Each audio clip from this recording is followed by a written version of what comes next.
Disclaimer, ये video किसी को भी कोई भी सुझाव या आइडिया देने की कोशिश नहीं कर रही।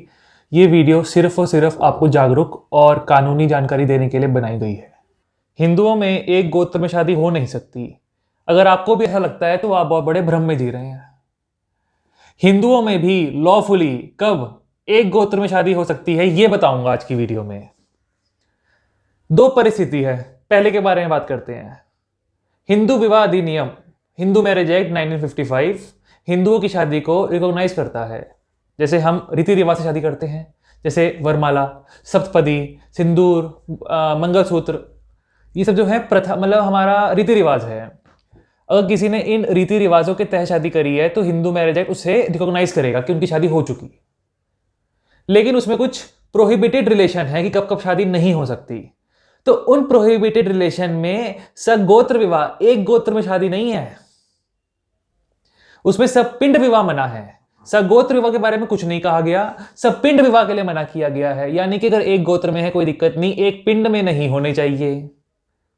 एक पिंड में ना हो उसके लिए क्या करना पड़ता है लड़का लड़की को? जैसे इनको ये देखना है कि उनके पिताजी की साइड से 5 जनरेशन इंक्लूसिव और माताजी की साइड से 3 जनरेशन इंक्लूसिव में कोई कॉमन एंसेस्टर नहीं होना चाहिए। मतलब समझाता हूं डिटेल में। जैसे ये लड़का है, ये लड़की है, ठीक। इन्हें ये देखना है मम्मी की साइड से 3 जनरेशन इंक्लूसिव। इंक्लूसिव मतलब पहली जनरेशन ये खुद हुए, सेकंड जनरेशन की मम्मी, थर्ड जनरेशन के नाना और नानी।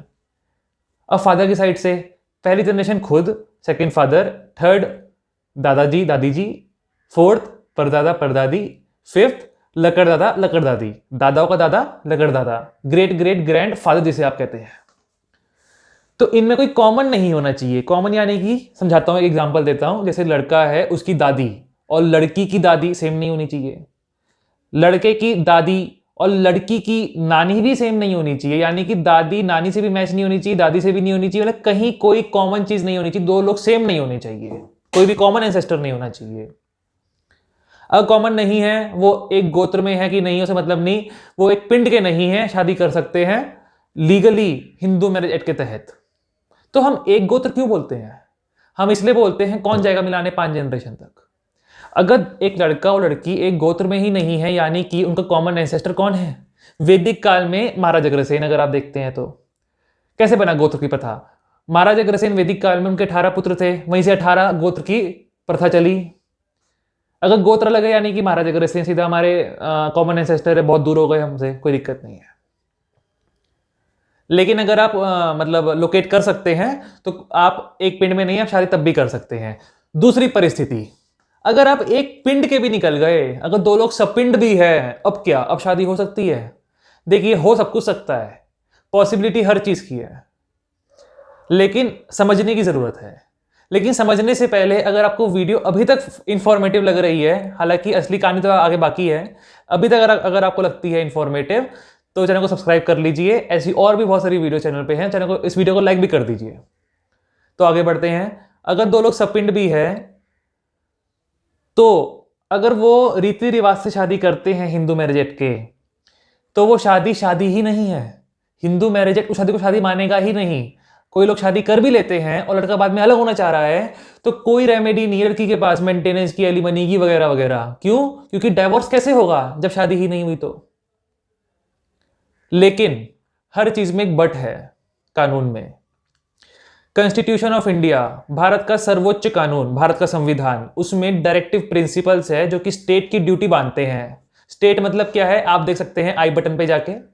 लेकिन अभी के लिए समझ ली, सरकार की ड्यूटी बांधते हैं कि देश को किस डायरेक्शन में लेके जाना है। उसमें से उनकी डायरेक्टिव पॉलिसी है, आर्टिकल 44 में दी हुई है, यूनिफॉर्म सिविल कोड। हिंदू मुस्लिम सिख ईसाई नहीं, सभी भारतीयों के लिए एक जैसा कानून हो। और बहुत सारी पॉलिटिकल पार्टी जैसे कि बीजेपी, इनके भी मैनिफेस्टो में बहुत ये लोग स्ट्रांगली सपोर्ट करते हैं यूनिफॉर्म सिविल कोड को। बहुत स्ट्रांग रहता है इनके मैनिफेस्टो में, जोर दिया जाता है।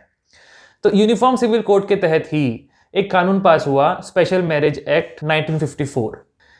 इसमें अच्छी बात क्या है, आप जाएंगे कोर्ट में, साइन करेंगे, शादी हो गई, रजिस्टर्ड। ये आपसे आपका गोत्र, पिंड, जात पात, औकात कुछ नहीं पूछते। आप जाएंगे और रजिस्टर्ड मैरिज है, कोई मजाक नहीं उड़ा सकता आपका कि दोनों भाई बहन है, भाई बहन है, भाई बहन है। It is a derogatory statement, defamatory statement, case होगा मानहानि का, जेल में जाएगा वो, तो कोई नहीं मजाक उड़ाएगा पहली बात आपका। लेकिन मैंने बताया आपको हर कानून की अपनी प्रोहिबिटेड लिस्ट है, हिंदू मैरिज एक्ट में सपिंड भी उसमें आता है, लेकिन जो स्पेशल मैरिज एक्ट है उसकी भी कुछ प्रोहिबिटेड लिस्ट है, उसे आप रेफर कर लीजिए, उसके बाद आप शादी कर सकते हैं। जहां तक मैंने उसे पढ़ा है वहां पे कहीं पे भी सपिंड नहीं लिखा हुआ, और ना ही उसमें कोई ऐसा रिलेशन दिखाया गया है, चेन दिखाई गई जिसे सपिंड दिखता हो, तो आप उसमें शादी कर सकते हैं। हालांकि मैंने जैसा पहले बताया आपको कि ये वीडियो किसी को सुझाव देने के लिए नहीं है, सिर्फ नॉलेज पर्पस के लिए बनाई गई है। तो आज के लिए सिर्फ इतना ही, फिर मिलते हैं। Thank you.